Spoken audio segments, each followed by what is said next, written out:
Hello, welcome to the Trews. President Obama has made a speech saying we should be careful about the way we condemn all Muslims or blame Muslims or Islam for violence around the world. Prince Charles, a bloke who's not even meant to have a job and has never had a real one, says we should start blaming young Muslims, or he's worried about imbibe. So, what causes more violence? Is it the radicalisation of young Muslims, or is it the arms trade? Speaking at the White House prayer breakfast on Thursday, President Obama lumped Christians and murderous Islamic terrorists together. What President Obama actually did is said, don't get on a high horse if you're an American Christian over atrocities committed in the name of Islam.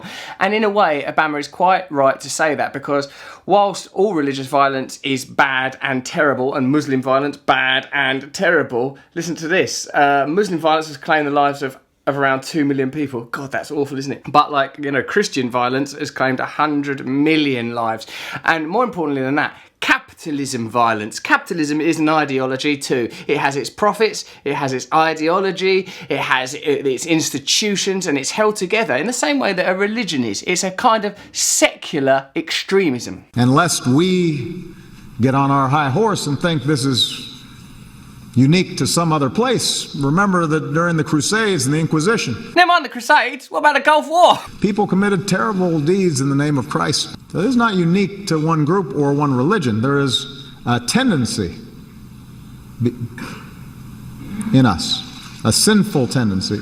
Credit to Barack Obama, he is trying to address the fact that good and evil is not an externalised or religious creed, but a human issue, and every human being has to deal with their own selfishness and their own greed and try to form a society based around our better judgments. But it's not easy to do that if you're the President of the United States. In 2011, the United States exported weapons to countries with concerning human rights records, such as the United Arab Emirates, Qatar, Israel, Djibouti, Honduras, Saudi Arabia, Kuwait, Algeria, Peru, Bahrain, and, themselves. Never mind all these countries, themselves, they've got arms. America is the biggest weapons exporter in the whole world. In 1999, the US had supplied arms or military technology to parties to more than 92% of active conflicts worldwide.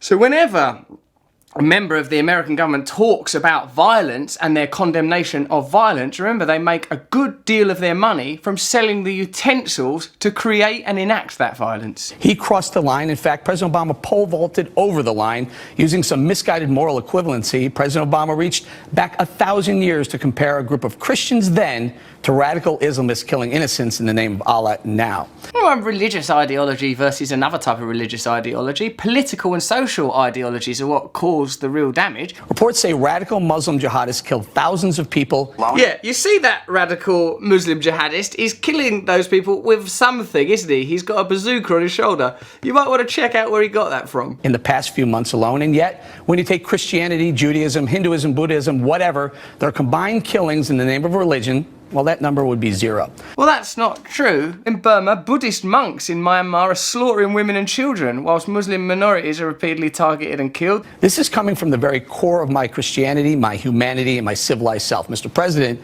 save your legacy. Apologize to Christians everywhere. Again, with Fox News, the exclusion of relevant information. What's important is the true dominant ideologies. He doesn't do politics as such. He doesn't do anything. At least not overtly, but there is a very timely symbolism to this visit.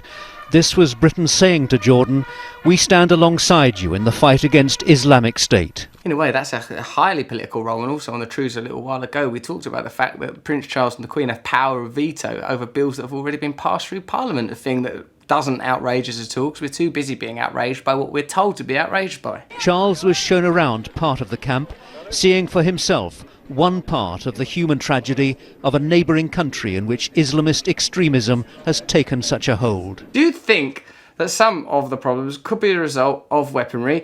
The UK sells arms to 23 countries considered dangerous by the Foreign Office. Between 2012 and 2013, the UK, our country, sold £26 billion worth of weapons to 64 different countries. 12.3 billion to countries on the UK's own human rights list. Now me, I'm just a person, as you know, but for me it seems like if you don't want wars and violence, don't have a massive industry selling the tools of war and violence. Oh yeah, but we have to for the the economy. Okay then, well then shut up about wars and violence. Just shut up about it. Don't have an opinion, except just express the truth. We need wars and violence because we make loads and loads of money out of it. Don't get involved with amnesty, don't get involved with comic relief, don't get involved with anything. Just shut up and sell your weapons. And if you think that this isn't something that explicitly involves our government as well as big business, it most certainly is. Last week, 40 MPs joined the BBC's Jeremy Vine and hundreds of arms dealers at an arms dealer gala at the Hilton Hotel. Also present was Jeff Hoon, who is the head of government affairs at Augusta Westland, a company that he gave a 1.7 billion contract to while he was in office. While he was Defence Secretary, he gave a 1.6 billion contract to Augusta Westland, that sound evil, and now they've given him a job. I wonder what Vince Cable, the business secretary who was present at that dinner, will be doing in a few years, depending on whether or not he gets voted for. And as I've said before, and as I'm sure I'll continue to say, it doesn't matter who you vote for. What will happen is Britain will continue to sell arms to countries that are violent around the world and then blame young Muslims for the fact that we live in a violent society with the explicit and expressed verbalised support of Prince Charles. I'm worried about violence. And it's the way in which some young Muslims in Britain have been drawn to extremism which is alarming Charles. Before leaving home, he spoke of his concerns about radicalisation. Well, then tell your government to stop selling weapons to countries on its own human rights abusers list. The frightening part is that people can be so radicalised either through contact with somebody else or through the internet. You would think that people who've come here and born here, go to school here, would imbibe the sort of... You've got imbibe, imbibe, imbibe. Muslims should imbibe. Imbibe those values and outlooks, but... Imbibe what?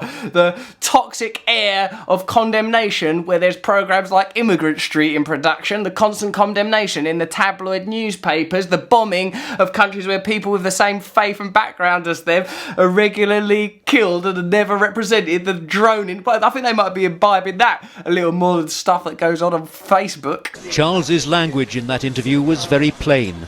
That he framed his comments in such a way is a measure of his concern. If Charles or our government or you care about violence, stop condemning young, powerless people who out of desperation reach out for ways to make themselves heard and instead condemn the powerful, profiting from our misery through their industry. That's some true news. Subscribe here, imbibe here.